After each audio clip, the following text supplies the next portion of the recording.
Покажите все детайли из опаковки – плеер, диски, NFC, наклейки и кабел для зарядки.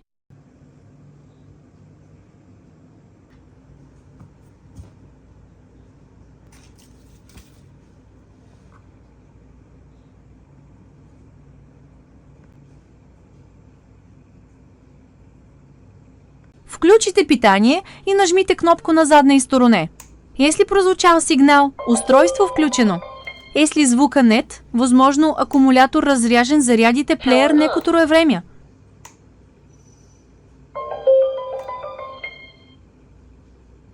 Для подключения к компьютеру используйте кабель передачи данных, входящий в комплект поставки.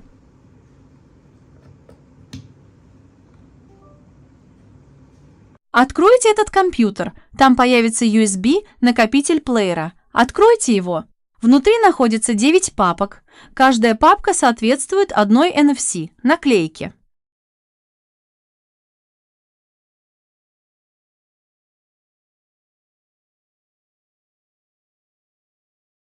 Скопируйте любимую музыку в нужную папку. Важно! Файлы должны быть обычными MP3 без защиты. Зашифрованные музыкальные файлы могут не воспроизводиться. Дождитесь завершения копирования музыкального файла.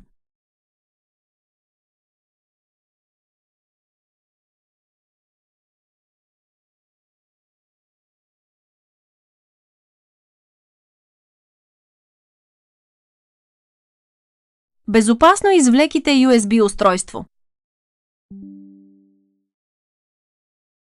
Наклейте NFC, наклейку на съответствующия диск. Включите плеер, положите диск в център устройства, музика начнет играть.